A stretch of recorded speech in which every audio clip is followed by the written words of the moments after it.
We have a busy day today. Okay, with no further ado, let us. Sorry? I have it, yeah, why? Gimel, no. Why Gimel? No, I have it. I don't have it here. Yeah. Yeah. Last week I found it came out with this. No, it came out a while ago. Yeah, it came like 4 years ago. So yeah. But when I bought the beginning, it was only out of base. Yeah. Yeah. It didn't come without it yet, no? No, not yet. Okay, Rabbi Isai, we are learning Siman 318, Shin Yud Ches. And we are reviewing towards the end of the Siman. Hopefully we'll finish it tonight.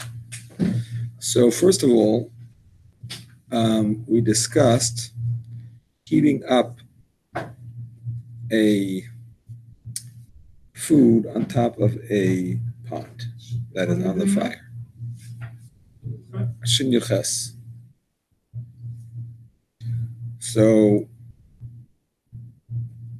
we said that when you heat something up on top of a pot that's on a fire, you have that takes care of two problems. First of all, we know that you cannot put something ever on top of a direct flame. The pot blocks the flame, makes it like a covered flame. In addition, we know that you cannot do chazara on an area that is considered a normal place to cook. Sorry. So the chiddush is that on top of a pot is not considered a normal place to cook, and that's why you are allowed to heat things up there. Now, of course, we have to differentiate between something that is dry and something that is moist or wet, liquid.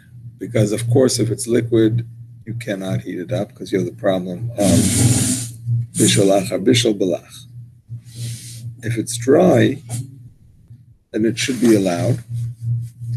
Although we did mention that there could be a problem, we mentioned this last week already, but there could be a problem if it's something that was cooked last time, and now you're going to heat it up on top of a pot without liquid. So now, maybe it's afia achar bishul. Maybe it's considered like you're baking after cooking.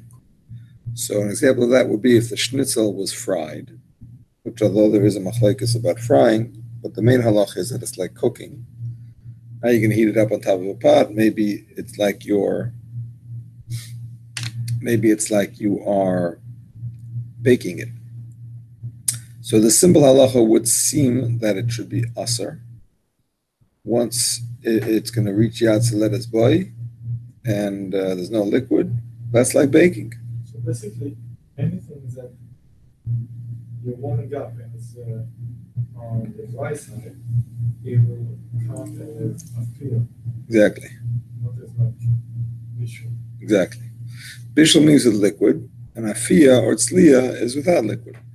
Like afia, an actual challah or cookies, that's obviously without liquid. And tzliya, which is roasting, is like a, barbecue. You know what I'm saying? It's just the meat without any liquid.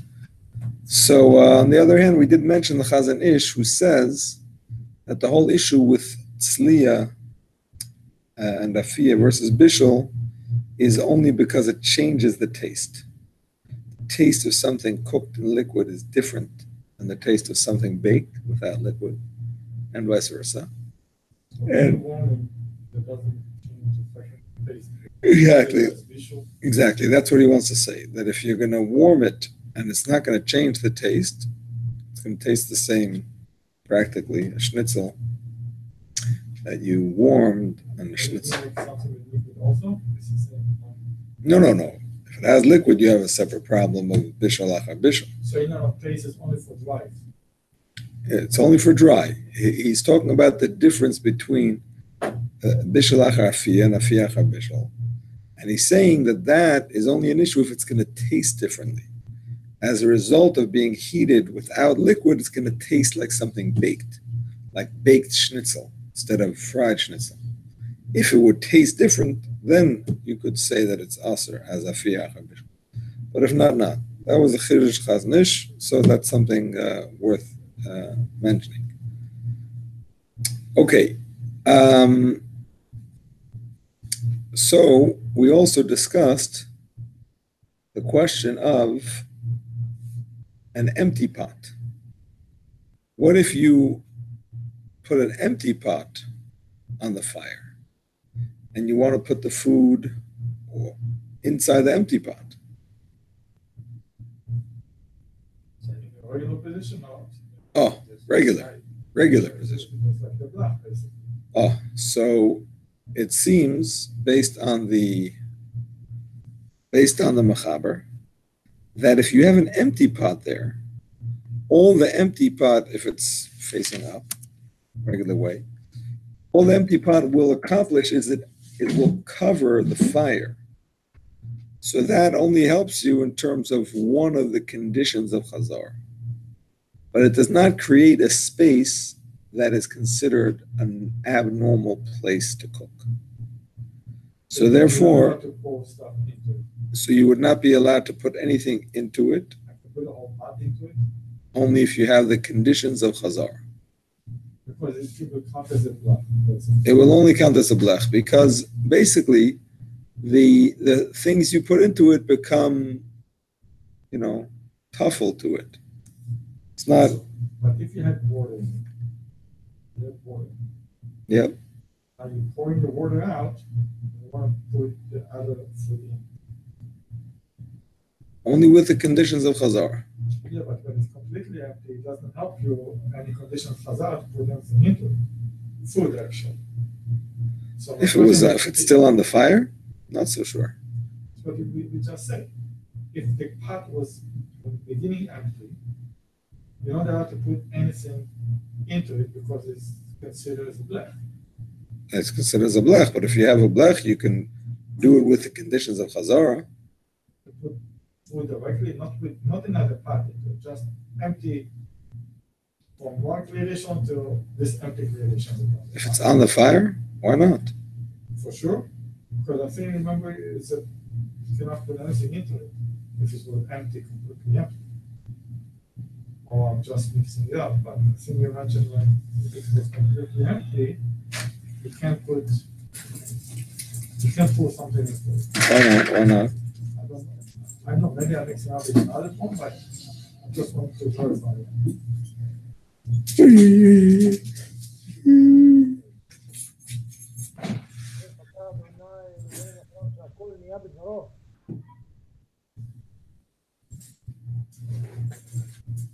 It is considered as a blech.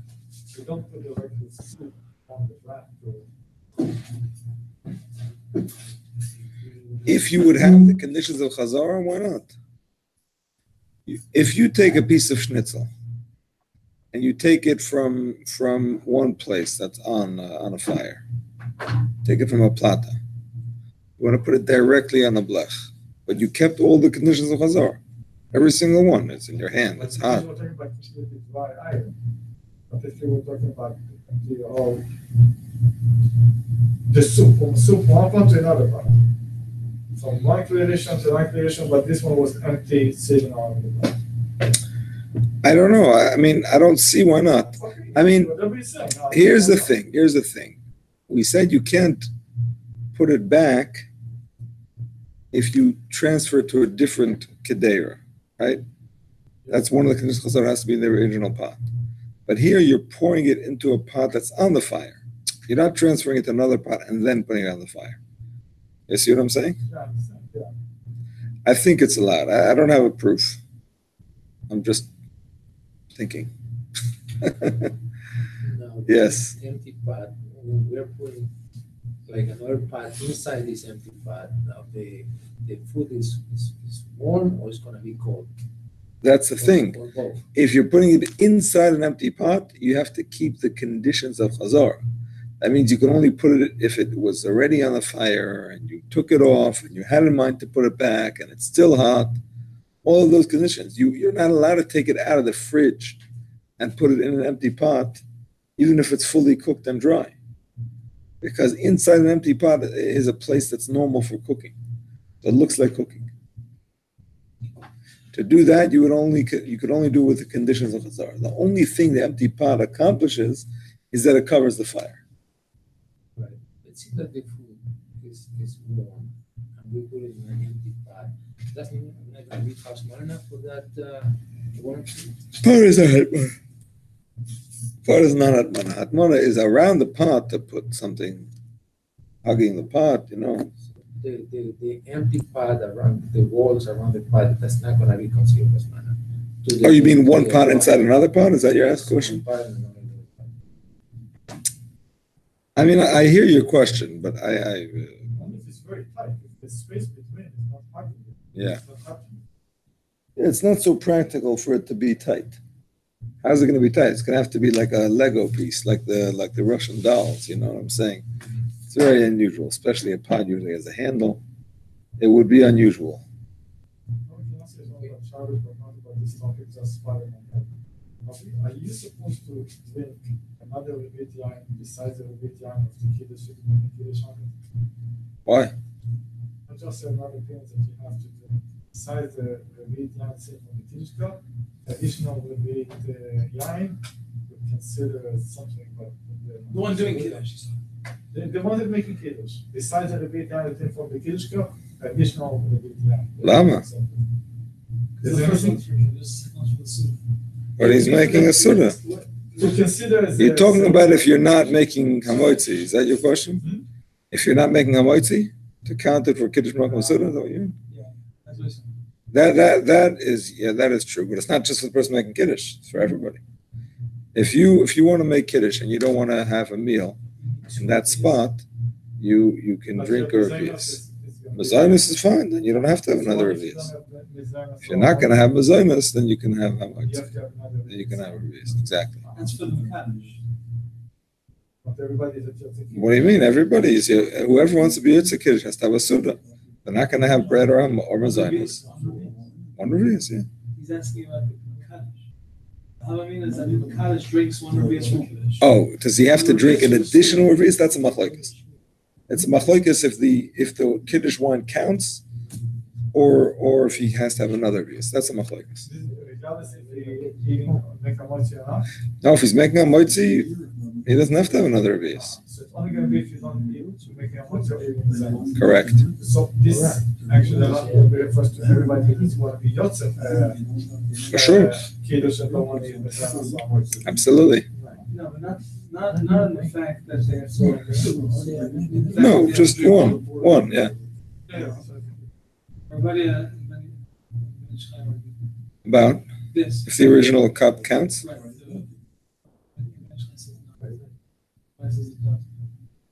It's the machlokes of earlier achronim. They're obviously accepting different opinions. I actually used that halacha last Shabbos because I was in the oil for Shabbos. They have a huge tent. Besides the sleeping tents, they have a food tent. So the washing stations were outside.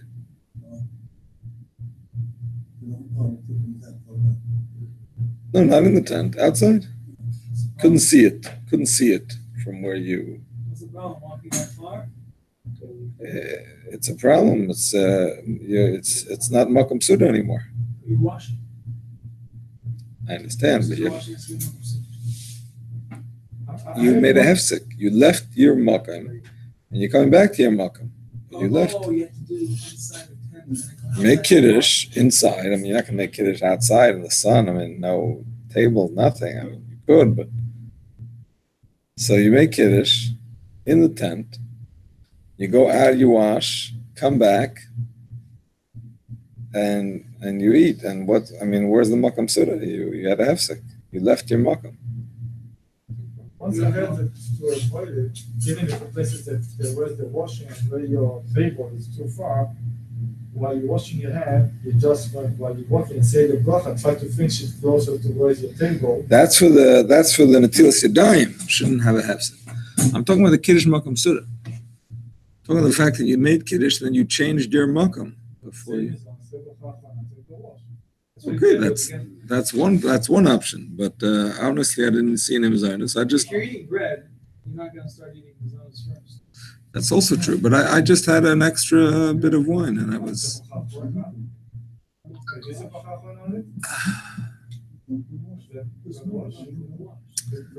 I didn't say bracha acharina. I didn't say bracha acharina.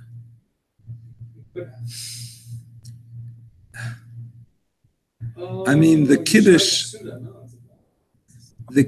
is included in the bracha acharina of the meal because it's shaykh to the meal. So I figured because the kiddush is included, and this is together with the kiddush, that the benching would cover it too.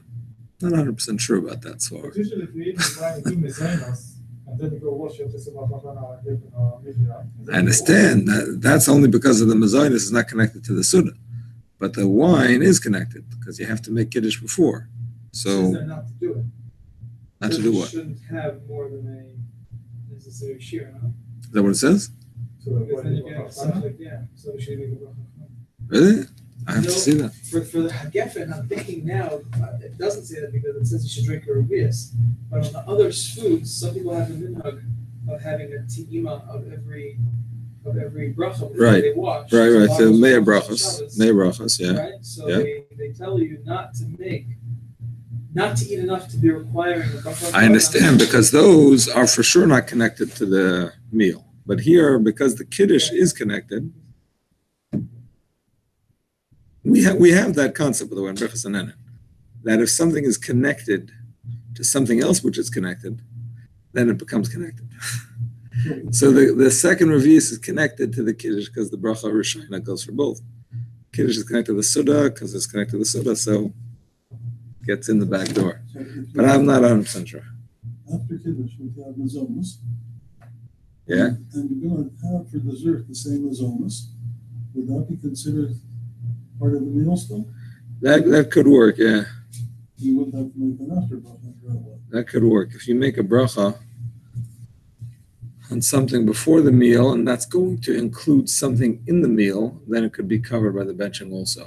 I saw it's the most way because it's a suffix within the meal which you make a mazon. So this way you're covering that also. because you're not Right. Although, because of that suffix, that kind of ruins the whole plan. The only way it's included in benching is because it's covering the dessert. If it's not covering dessert, then it's not connected to the meal. So it's kind of catch-22. having everything. Normally, mezainis that you eat before the meal is not included in benching because it's a separate thing. If it's Oh, really? before the You don't meal, wanna invest in mazonos and stuff? I'm sorry, Saying, why would you make mazonos for the meal? Stam, you just eat mazonos for the meal? still hors d'oeuvres. Saying by a wedding, you stand around after the chuppah, you eat hors d'oeuvres, and then you go in and you wash to make an alamechia. It's not included, but it could be included if that bracha covers something in the meal. But that's only if it for sure covers something in the meal. But if it's maybe not, because dessert is often a question, Check out the menu. then You're it's saying even if Most you made a people- bracha from it? You understand? no. No, if you did make it. If you didn't make it. Most people remember to do alamechia. Yeah, if you do I think I alamechia remember before. doing it. You So I have went to. on to, you start washing and then it's. Oh, you have to make an alamechia. Yeah. But the Yevid, if you Makes sense, it didn't, makes sense. but the Yevid, if you didn't bench and covers it. But lachatchila, you're supposed to.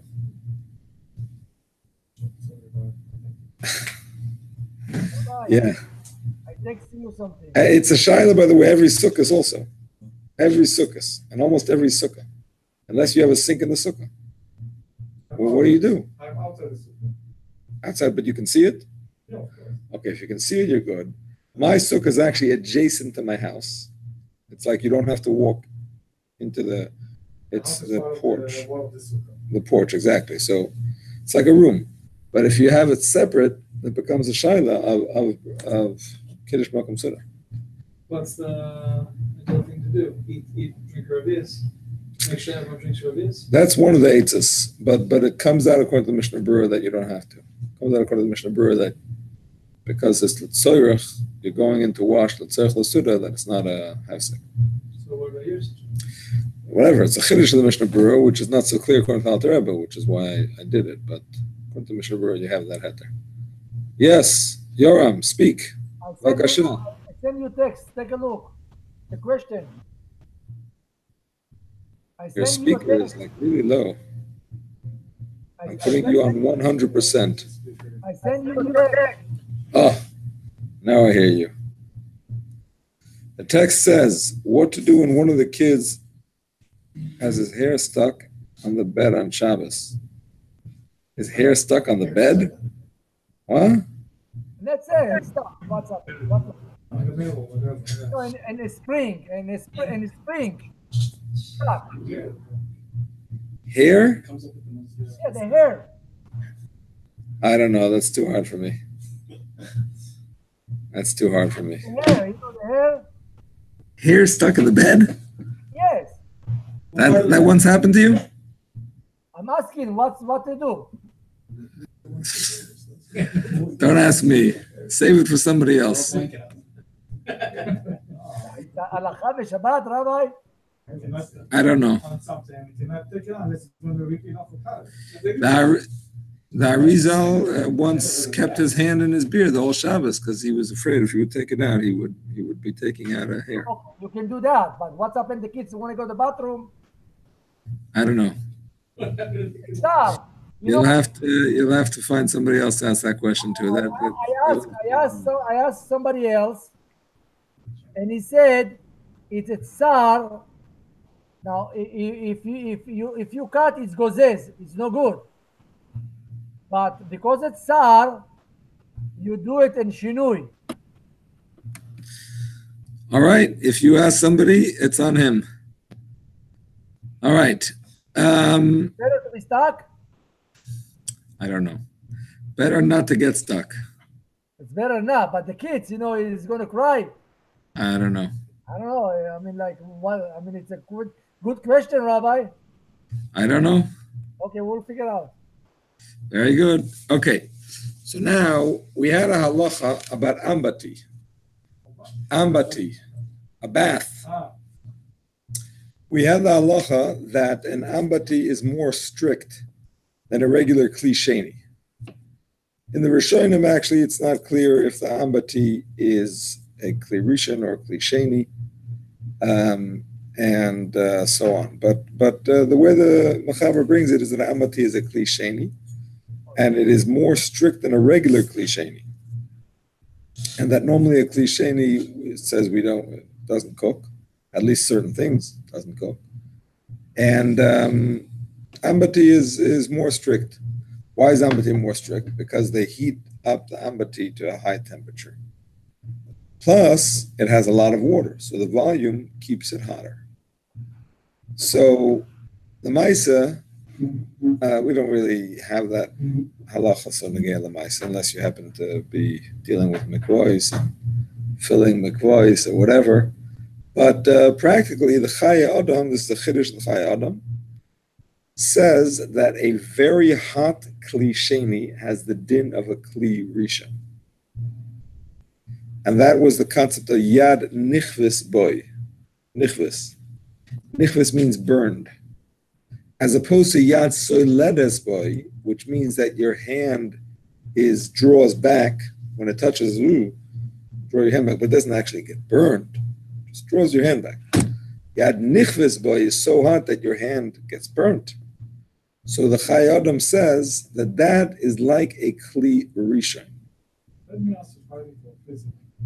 If you're taking something with rice boil, the rishon, you put it in the machine, a few seconds as soon as you finish. This word doesn't know how to burn it. That's the problem. That's exactly the problem. That's what the Chai Adam says. That if it's in a Kli Sheni, but it's so hot that it's Yad Nichvis Boy, you should treat it like a Kli Rishon. In terms of all the halachas of a Kli Rishon, that means you wouldn't even put what you're allowed to put in a Kli Sheni, you would not put in that sort of Kli Sheni. Even liquids that were cooked once. Kli Shlishi, I don't think we're mafna on this. But basically going to be considered Christian, or still clear Rishon, but still not. So basically, it's not going to be about not going to be regarding about the chemical, it's going to be like the urine that we consider by the temperature of the water, not about the number of kilos. Okay, the Yereim is always strict on a Kli Shlishi even. I'm talking about besides the Yereim. Besides the Yereim, and even the Yereim is lenient on certain items. The items that we see in the Gemara don't cook in a Kli Sheni, don't cook in a Kli Sheni, for sure in a Kli Shlishi. Talking about liquids, tavlin, and so on. So here we would be strict if you pass on Chayodam, you'd be strict even with those items. I want to see what he says about a Kli Shlishi. Give me a second.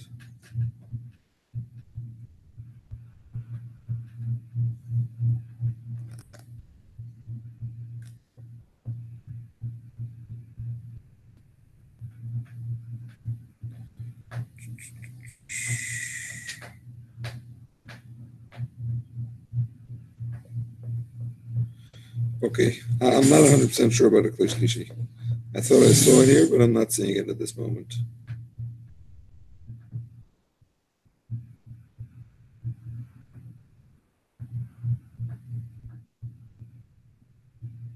Mhm.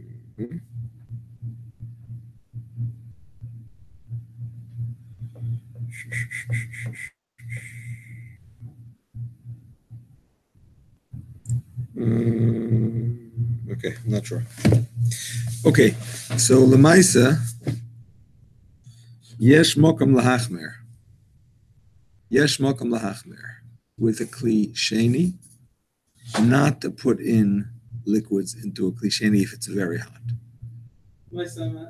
Regular hot liquid from a kumkum, whatever it is, burns. Yeah. That's a good example. I mean, those are very hot. That will burn. Yeah. Yeah. Yep. Now, truth be said, that not everybody agrees with Chayodam, because some say that it's a special din about ambati, and it's not just the heat of the ambati, it's also the volume of water of the ambati that makes it different, and it doesn't apply to regular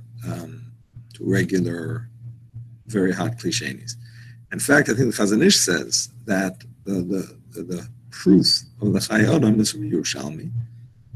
There's a difference between Yad Soledes and Yad Nichves, and the Chazon Ish says that the Yerushalmi and the Bavli do not agree on this.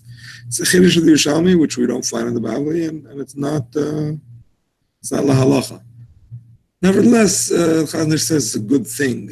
Nachmeir, it's a chumrah, fine. But he considers it a chumrah, not an ikar adin. So what Chayodam said specific about not about any Sheni.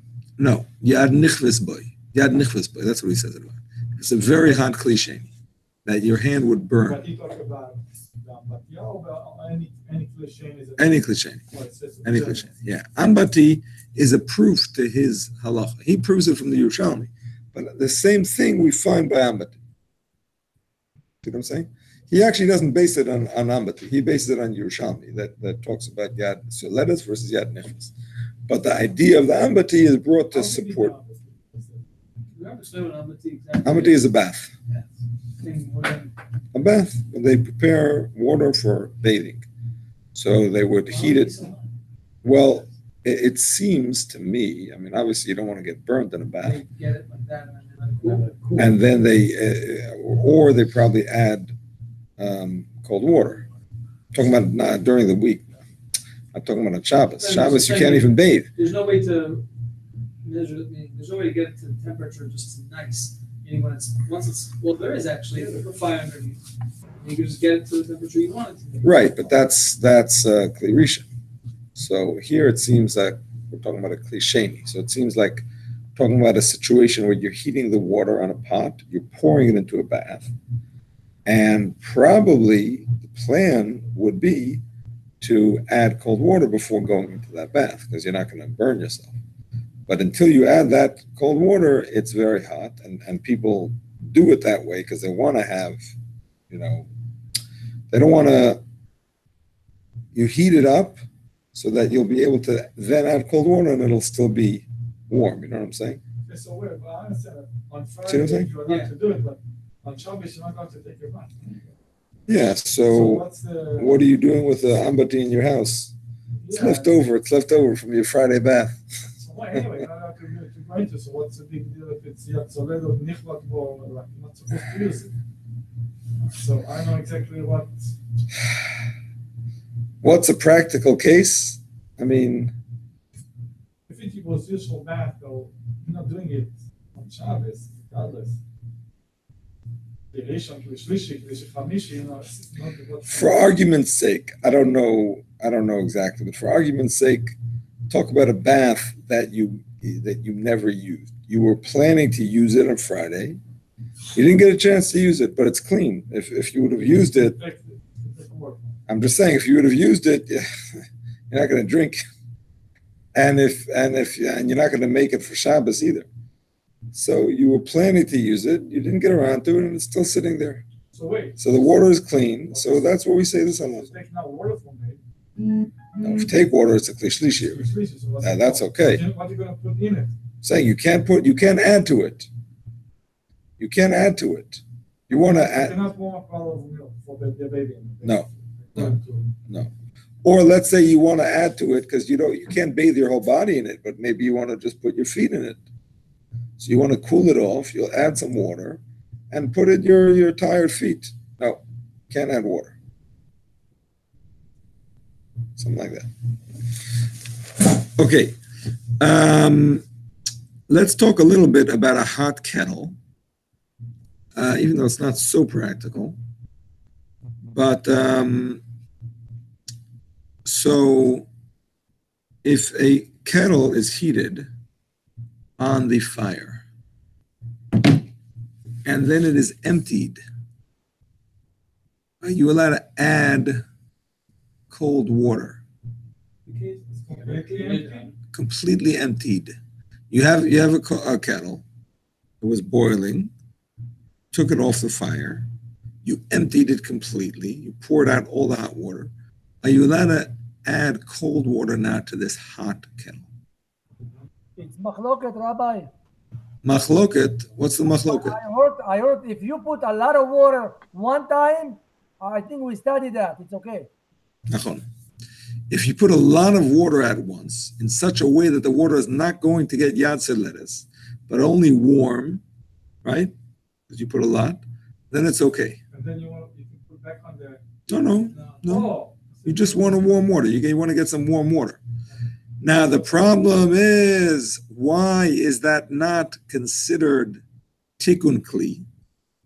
Why is it not considered tikkun kli? Because one of the ways to get metal stronger is by heating it up and then cooling it down.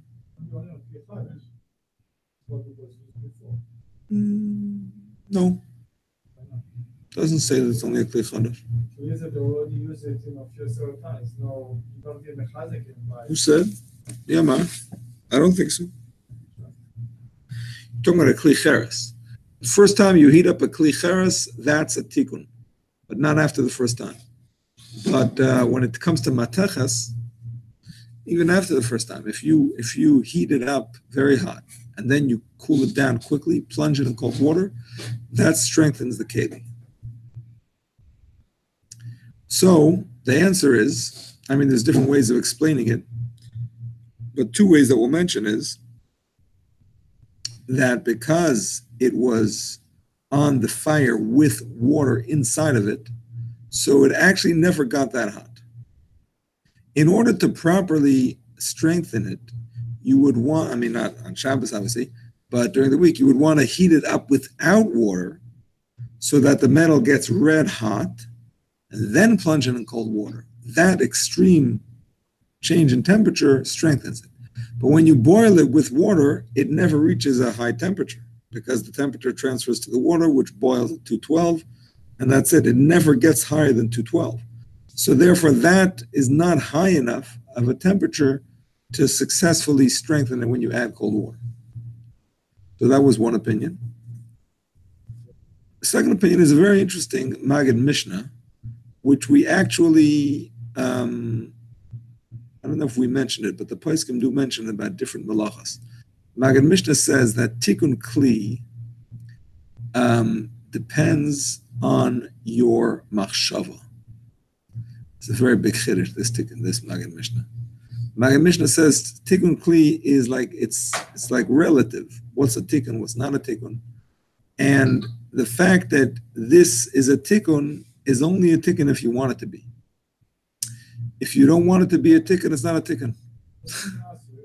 One second. I just want to repeat that because it's a big chiddush. Basically, he's saying that there are some Tikkun Klis that are subjective. Obviously, there are some that are not subjective. If you create a chair, you take wood and you bang it out, you make a chair out of it, you can't say, well, I didn't mean it. I didn't mean it. I was just joking. It doesn't work that way. You made something new. This is a type of tikkun which is subjective, which doesn't really, it's not clear that it's such a different thing, strong or not strong. So if you want it, then it's an important tikkun and it's chayev. And if you don't care about it, it's not chayev. It's a big chiddush because normally we say, psik reisha v'layamas, that's it, it's for sure going to happen. It's a malach. But here, because it's a subjective accomplishment, if you don't want it, it's not considered important. According to him, Yes. he had a carry the bit to be played with. And he fell to the mikveh. Yeah. On Shabbos. You're allowed to take out and use it? Of course. Why not according to him? According to You're everybody. allowed to be told to carry on Shabbos? No, but you said it fell. But it was Chadash. You needed to be having tefillah. I understand. By falling, it's got his tefillah. I understand. But it fell. You didn't do it on purpose. So why not? That's not just the Maggid Mishnah. That's a general thing. Lama lo? You can't toivel something. But if it was toivel, you don't need kavana for tefillah, right? You can have a goy do tefillah for you, by the way. Tefillah is kelim? You can have a guy as long as you're supervising to make sure he does it, because you don't need kavana. So if it drops, why not? You didn't do a malacha. The opinion says you're allowed to do it, right? Yeah. I don't remember. Maybe I just recently that started my allowed to I think so. Yeah. Shabbos? yeah. It's not I think so. early. You're allowed to, before you couldn't use it, now you're allowed to use it. But It's only Rabbanon. Maybe it wasn't. It's only Rabbanon. Tefillah's kelim is only Rabbanon according to some poskim, and because only Rabbanon, it's not such a big accomplishment, and it's not a tikkun. Shin Chav Gimel. שומע, מותר להטביל כלי חדש הטעון תפילה. יש עשרים. וירא שמיים יצא, כולם ביטן as הכלי לעין היהודי ומתנה, ויחס ושלם ממנו ואין צורך שתפילה.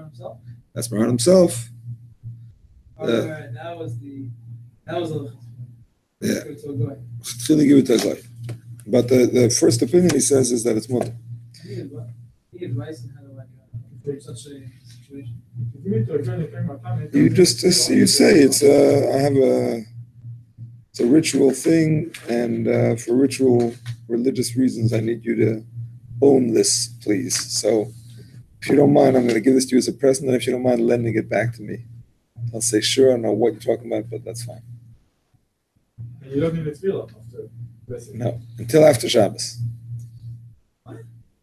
Until after Shabbos. After Shabbos, you have to tell me. Yes. I saw this tefillah. I see everyone doing that during the week. No, it doesn't work during the week. No. Absolutely not. It's a harama. I'm taking They only allowed it on Shabbos because you have no choice. So even though it's a harama, they allowed it. But even when you did it on Shabbos, after Shabbos, you have to toivel it because it's only mutter temporarily. And during the week, you can't even do it unless you're in a place without a mikvah. If you're in a place without a mikvah, so it's a harama that you can use. But as soon as you get to a place with a mikvah, you need to do it. You need to toivel. Maybe they'll have to check if there's a choilik on there. It doesn't have to be now. Just saying. The Mishnah Berurah says,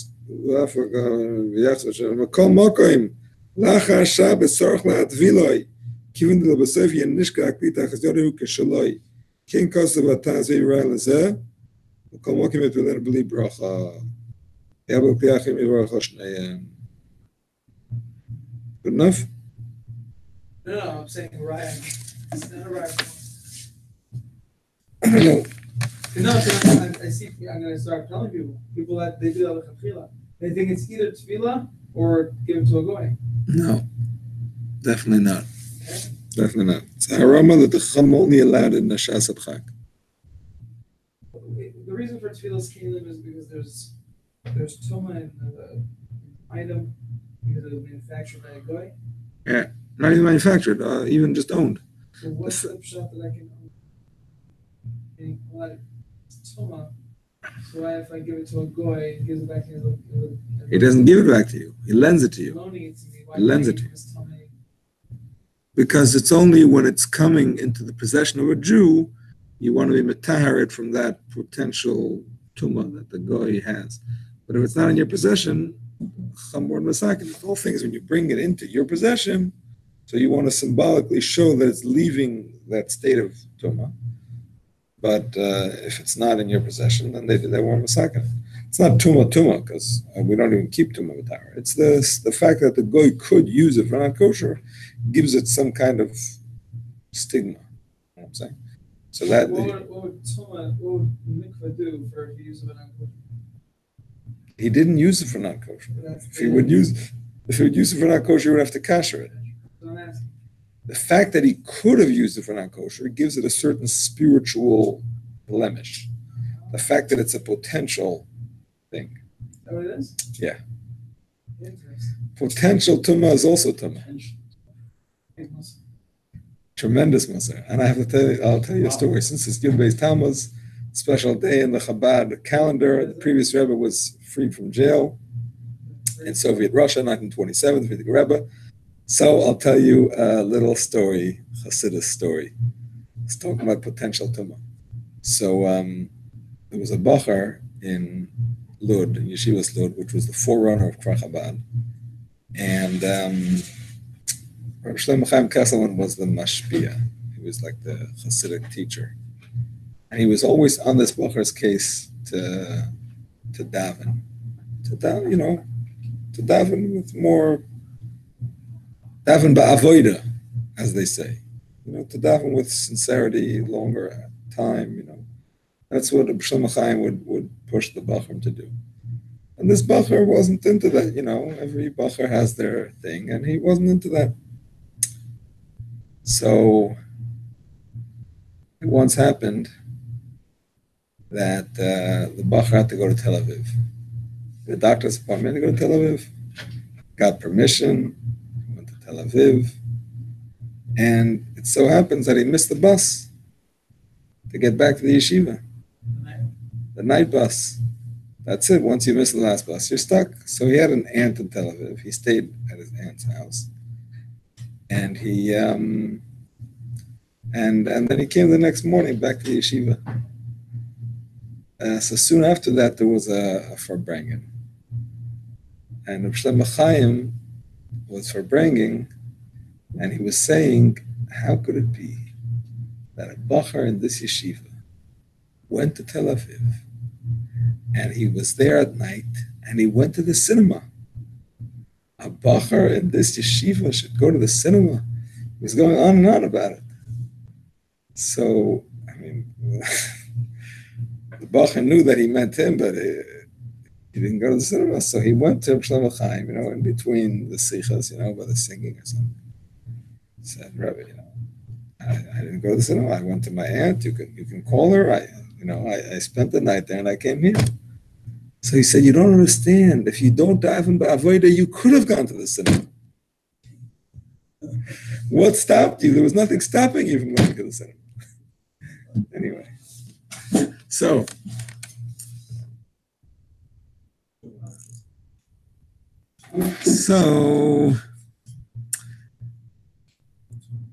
the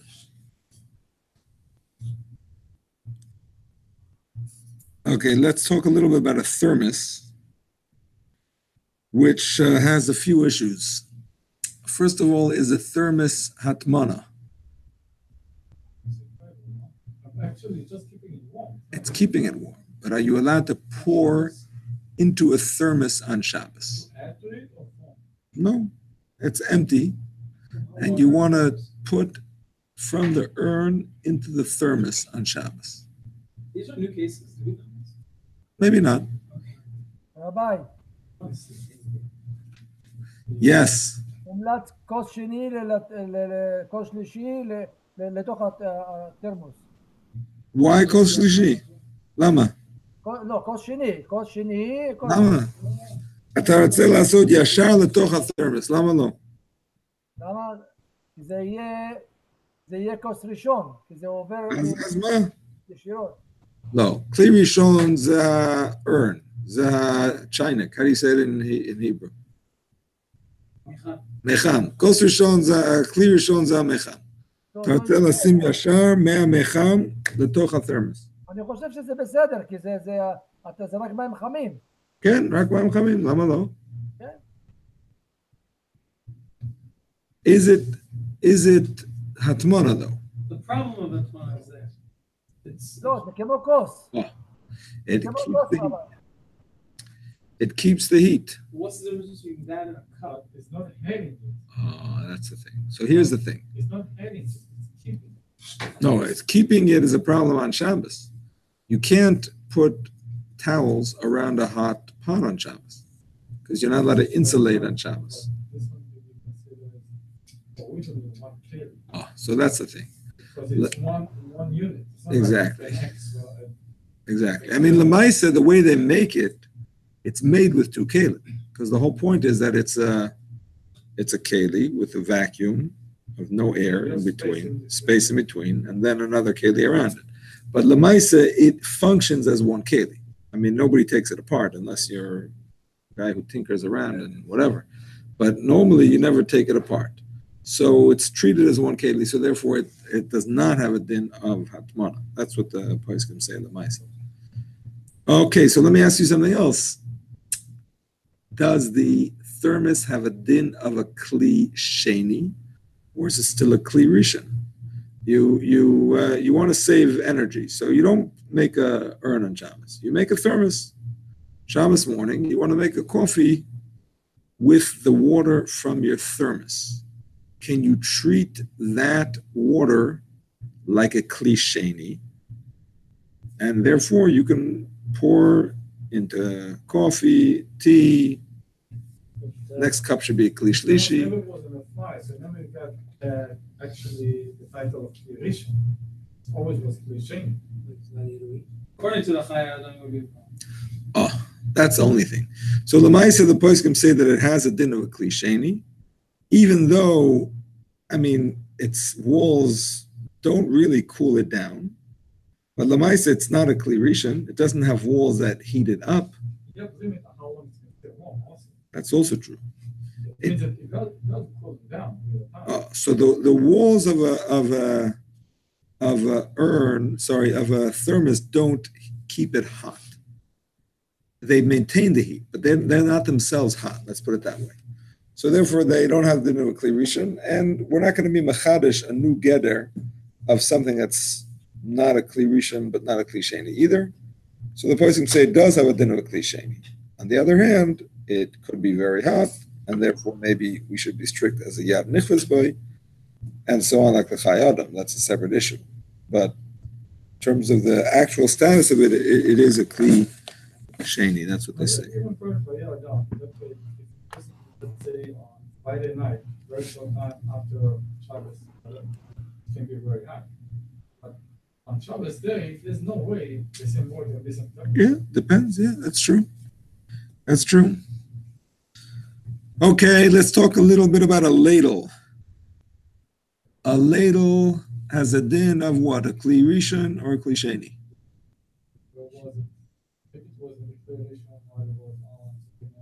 Rabbi, what's ladle?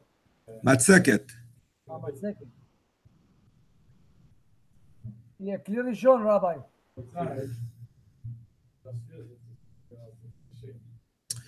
So in Yeridea, it's actually brought as a machloikis, hapoiskim, if it has a din of a kli rishon or a kli sheni. And of course, it has many different practical applications in Yarden. For example, if you find a fly in your spoon that you put into the soup, if it's a Kli Rishon, then maybe you have a problem with the taste.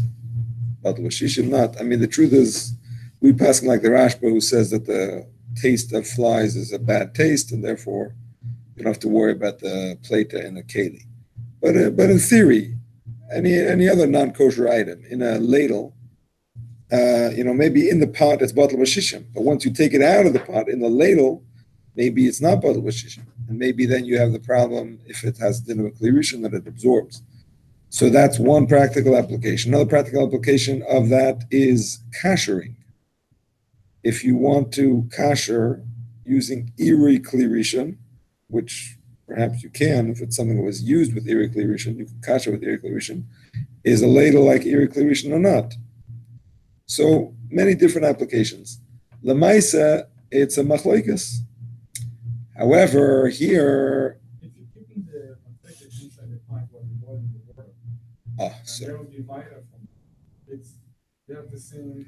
So here's the thing. It's got hidden in the same stuff as the Kli Rishon. It's part of it. Here's the thing. The poskim say that some Hasidic says if you take the ladle in and out quickly, you don't leave it in at all, then it's going to have the din of a Kli Sheni.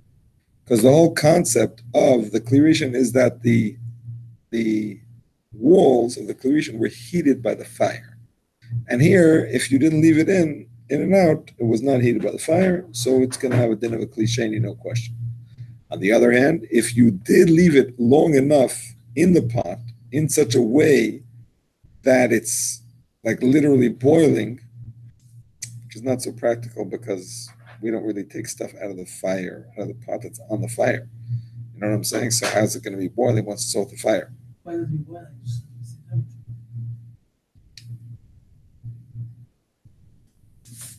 I think it says it's only if it's actually boiling that we say that would for sure reach there. sure it stays Kli Rishon? That would for sure stays a Kli Rishon, exactly. Remember that I sent them a picture? Recently, 2 weeks ago, I sent them a picture of the whole thing with the Yeda and Chaber says you can't Mara Kli Rishon, so if you stick it in there, it says it reaches the temperature of Kli Rishon, huh? That's what it says, reaches the temperature? I'll look it up. I sent her other pictures. Yes, you did.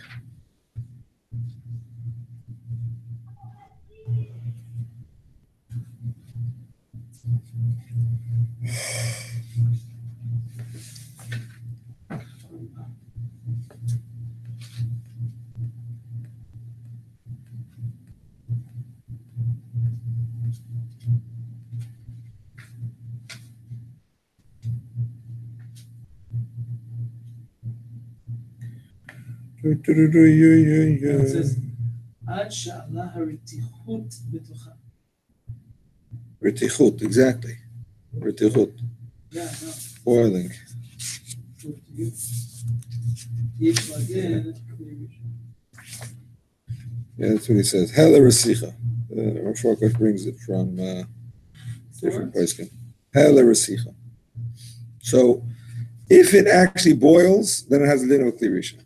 If it does not, but you left it in long enough for it to get hot, that's when we have a machloikas hapoiskim.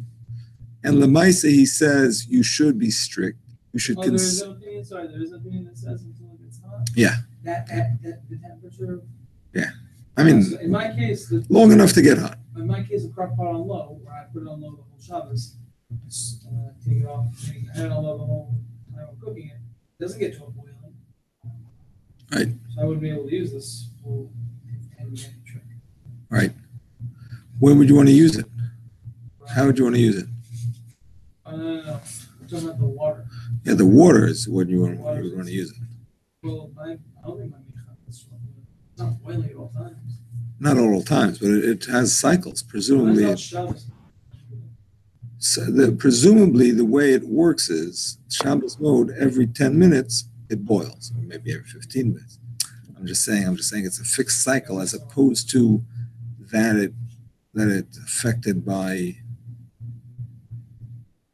by what? Actually, I wonder what the cycle. Not sure actually. I was thinking that also with, What is the Shabbos mode? What does it accomplish?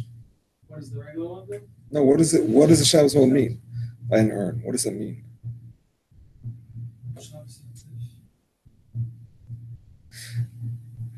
I was going to say that it's on a cycle that it boils at every fixed number of minutes rather than depending on how much water is in there. But I don't know if that's necessary. I mean, Maybe that's why the temperature is gonna keep. What else would you think to do? How does a regular one work? a regular one will boil it when the temperature goes down. It senses the temperature going down, it boils it. I don't know what the problem with that is. So why would you need a Shabbos mode? For adding water? Sorry? For adding? Can I add on Shabbos? For Yom Tov. For adding on Yom Tov, then it should be called the Yom Tov It mode. should be called Yom Tov, yeah. I don't know. I think the one I have says Yom Tov. Yeah? Yeah, I don't think it says Shabbos. It says Yom Tov. There's both. There's both? Shabbos and not. So what's the Shabbos mode? What does it So what's the mean? Shabbos? We have to call the star K. Was it the star K that has it? They're usually the ones on top of these situations. Appliances, yeah. Okay. Taking water out of a dispenser, cold or hot. How does the cold one work? Cold is like a refrigerator. So if I have, so okay, it turns on. Every time it It's gets to a always certain there, it's always temperature. cold. Every time it gets to a certain above a certain temperature, it'll turn on. So what does it have to do with me thinking, someone to take the water? No, you can't take out enough that it's for sure going to turn on. But if you take out a small amount, it may or may not turn on. What's the? It's like a refrigerator. You open a Why can't refrigerator you guys want so on? because if it's for sure going to turn on, Why would it turn on? It's just the temperature's on the amount. no. But it's only from the When you bottle, take room it, temperature when you into the take cooling it, part. exactly the top is room temperature. The bottom is cold. It's When in a you well. empty Well, out the bottom, Meaning the regular room temperature one is walking, going. It's going going in, but exactly. you're pulling out. Exactly. More is So going it's sensing that it's very low temperature Exactly. or high temperature. exactly. in. As opposed to the hot water, you can't take out any because that, as soon as you take out hot, the cold water replaces it and gets cooked. Oh, so the hot one is just overwhelmingly, the water there is overwhelming to the little bit of cold that you just enter and it automatically becomes cooked. It cooks exactly. It's like putting water into a klirisha. Putting cold water into a Which is- klirisha. Is there, right? Yep. So, right, so, But that's an so the element, fridge, right? you know, you shouldn't It's going across a heater? Or Element, element. probably an element. You shouldn't leave open the fridge for a certain amount of time. Yeah, you shouldn't leave it open to the extent that it's for sure going to turn on. And what if, why do we allow something that just leave it open for a little bit longer, it's gonna have a problem?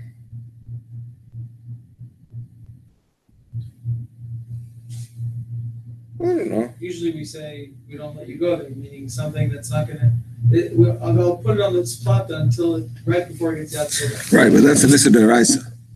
It's not an Issa Deraisa anyway, according to many poskim, and it's not your intention. Right, so, the fridge. So grandma, it's probably called a grandma also. If after a certain amount of seconds, the alarm, not the alarm, but like the beep of the fridge goes on because it's left the door that it thinks it wants to remind it that door is left open, is that okay to leave it open that long? We should know how long that is. Maybe it's showing, it's showing. Well, why do we allow you to? Aim, glacier, et cetera, et cetera. I'm not 100% sure. I haven't really encountered that case, but I mean, you could say it's the same thing. It's not a deraisa. It's not your intention. It's a grandma. It's like you shouldn't do it, but I don't think we'd make a zera not to. Although it's probably better to just disable that if you can. It's the shul's for example. Good reason. That's mine. I have a problem. You can't take out the lights. And so, Yeah. put the magnets on Opposite, you take out the magnets on shelves. top. Put the magnets on. Some of the magnets in, leave the light on. Put the magnet. Yeah, I'm saying, mine. The magnets in, lights on. What, magnets off, magnets out, we have like a tape thing, so we just take it out from shelves. And then but it ruins the fridge, it's ruining the fridge, like the temperature of the fridge goes up, the temperature of the freezer goes up. It reads on the fridge door, there's nothing to do. We called Samsung and asked them if there's any way. Even taking out the light bulb messes with the fridge's mechanism of Wow. cooling. We tried that on Yom Tov, we almost froze all our food. Right before Wow. my father was very good with these things. I solved the problem with your fridge. You know what I mean? Like, it's okay, it's better than nothing. At least it gets to cool and it didn't work. We Wow. called Samsung and there's no solution. They actually like, tried to figure something out. Wow. And it's on top, on the outside. Yeah, doesn't help. It's not everything goes. Yeah. No, the fridge thinks it's open. Closed. No, look, the lights are, there's no display. And it's keep going. Oh, no, ours continues to spin. Maybe there's more magnets. Unless you don't put it in the right spot. They put it in the right, in a very special spot. Good spot.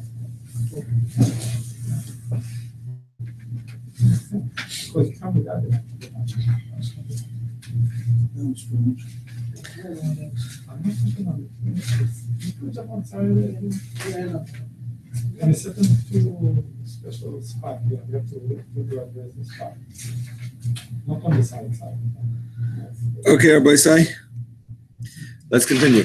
The Maisa Chiddush of the Minchas Yitzchak, based on the Mishnah Berurah, that even though a ladle that you left in for some time is should be considered clear rishon lahachmer, but the bowl that you pour it into should be considered kli shlishi lahaka. Again, the ladle that you left in for some time, it's machlekes, better to be strict, consider it a kli rishon. However, the bowl that you pour it into is going to be a kli shlishi. Kli shlishi. Normally, when you pour from a kli rishon, Only if the ladle wasn't there before. Like I'm talking about if it wasn't boiling. You left it in, got hot, but it's still a machlokes if it has a din of kli rishon and kli sheni. So the Minchas Yitzchak says, based on a diag of the Mishnah Berurah, the bowl is going to be a kli shlishi. Sure. If the machlokes is the ladle is kli rishon, kli sheni, it's going to be machlokes. So the difference is, he explains, when there's a suffix rishon or sheni or machmer, and consider it a rishon, because rishon is a very serious daraisa. When there's a suffix sheni or shlishi, which sheni is not so strict anyway, it's only mechzik mevashal, it's not really mevashal, according to everybody except the Yereim. So suffix sheni or shlishi, we're going to be makel, consider it a shlishi. That's the chiddush of the Minchas Yitzchak based on the Mishnah Berurah. What are we putting from the kli rishon to the kli shlishi? What are we putting there? I'm saying, let's say you want to put in croutons into the soup. Ashkenazim don't put bread into soup, kli sheni. But according to this, you can. It's a kli shlishi. So to say like we're putting from the ladle from the kli rishon, we're putting soup into a kli shlishi. So that the liquid should be considered irui. It is irui, so you shouldn't pour it directly onto anything. But once it's in the bowl, it's already settled down, it becomes a kli shlishi. From a kli rishon to a kli shlishi. Chiddush. So we are allowed to put salt. Also, we don't put bread because Ashkenazim don't put a kli sheni. Kli shlishi, you could be mekel. I mean, you could be machmer too if you want. But maker adin, you could be mekel. By letter of the law, you could be mekel. Kli shlishi. Salt, bread, croutons. Okay. Putting something opposite a fireplace to heat it up So we said you cannot put it in a place that's going to make it Yatsa Lettuce Boy, even if you don't leave it there long enough to be Yatsa Lettuce Boy, because you might forget it. You could put it in a place where it's not going to get Yatsa Lettuce Boy, but even so, it shouldn't be directly near the fire, because you shouldn't forget and stoke the fire or whatever.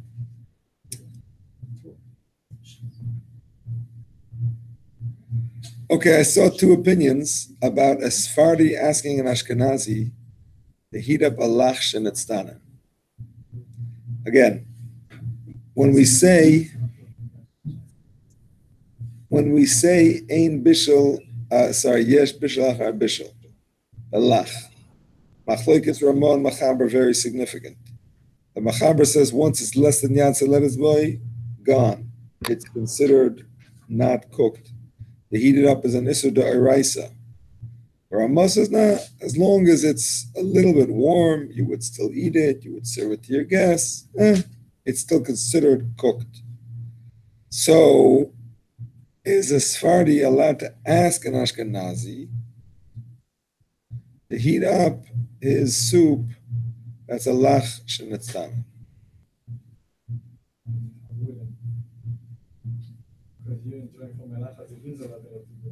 So I actually saw two opinions. I saw Yaakov Yosef says no, because he says no.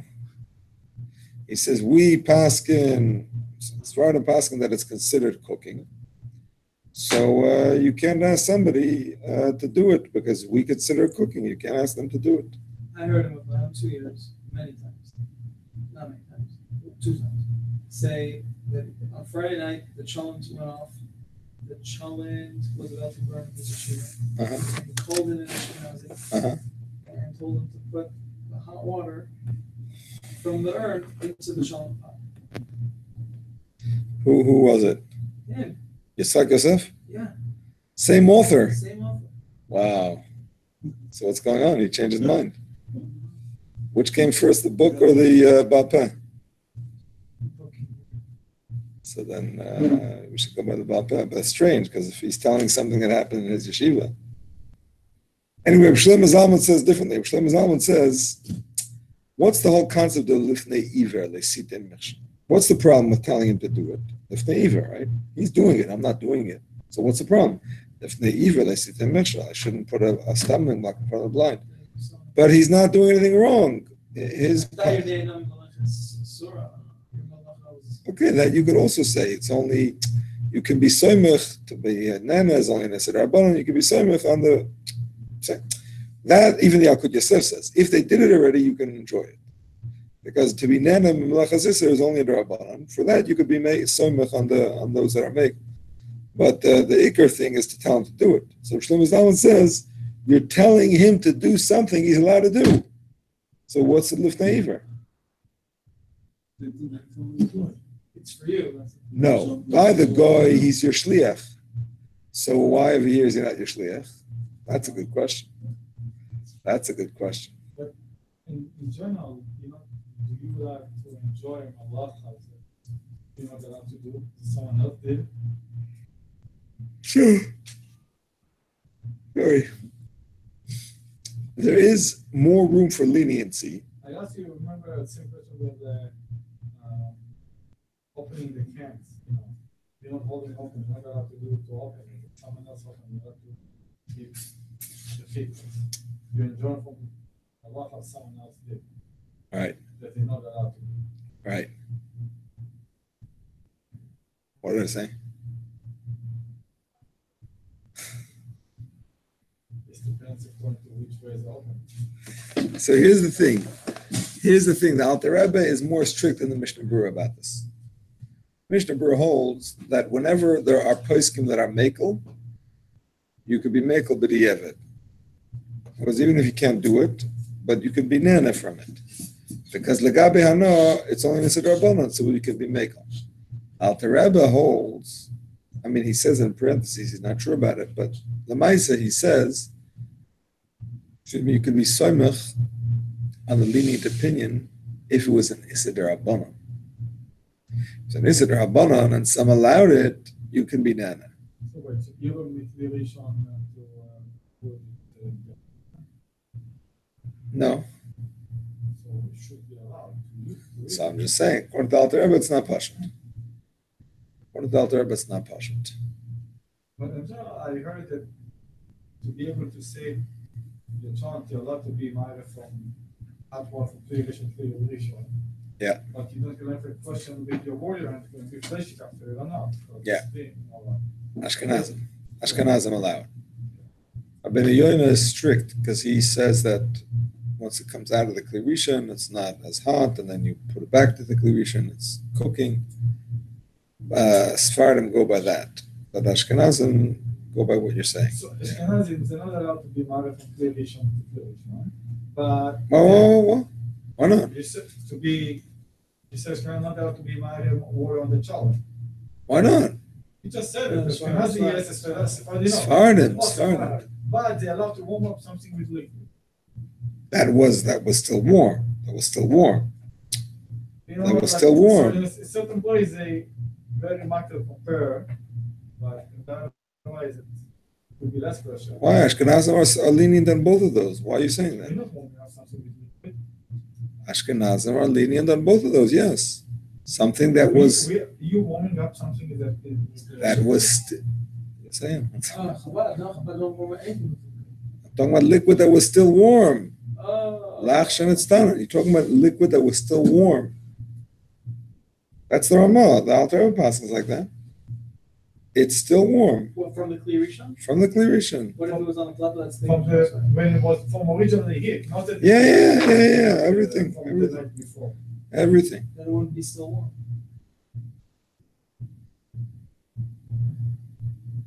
No, I was thinking of the Allah. Some take it from the refrigerator, the fish with the sauce. No. I'm not talking about that. That's the Minchas Kohen. That's the Minchas Kohen. I'm not talking about that. I'm talking about the question of how warm it still has to be. Ashkenazim say yes, let us buy. Sephardim say a little bit. Sephardim say yes, let us buy. Ashkenazim say warm enough to serve, warm enough to eat. So in that sense, we're makel. We're also makel about pouring into a Kli Rishon from a Kli Rishon. So that in that sense, we're... But even from Kli Rishon to Kli Rishon, let's say the hot water on top of the shower. Yeah. But we're always holding that even from Kli Rishon, the Rosh Hashanah the Klipa. So even so, the child is already cooked, but we cannot say that we actually now it's a new cooked. The Klipa on. Ein bishul ach a bishul. What do you mean? How could you cook it? It's already cooked. Fully cooked. Shalom is fully cooked. No. Once fully cooked, there's no such thing as more than 100%. End of Akaza. But physics doing a job, pouring something, having something, causing something. It's physics. It's causing that it shouldn't burn. That's what it's causing. But it's not cooking it. Maybe it's even mistam v'yavalai. Maybe it even tastes better. But that's not called cooking. Cooking is something else. Once it's 100% cooked, ein bishul ach a bishul. With Alter Rebbe, we're putting back something that has a little bit of that one. So things like rice and things like that, which if you take out of the fridge, it's not wet, just cold. Those would be allowed. Would be allowed to put on. It's tefech or not tefech. Touch it, examine it. If when you touch it, you bring moisture to the palm of your hand, then it's a problem. If not. There's no klal. I mean, you have to see. The children were supposed to lift it and bring it to the hot water, like in an urn. You can. Not the What about opposite. making Not it the artificial? opposite. Well, the urn is usually plugged in, so it's not so simple, but you could do it either way. But not from the urn. I just can pour the water and then take it to the children. I cannot do that. The problem is once you pour it from the urn into a cup, then the Alter Rebbe says you can't put it back in because it's not in the same original keli. But you also have to think about the fact that your urn might become fleshik. That's another thing to think about. So you have to do it from a distance. Do it from Meaning lower. lower. How low does it go for another touch? The steam. Or you could just wait for the steam to dissipate. Yeah.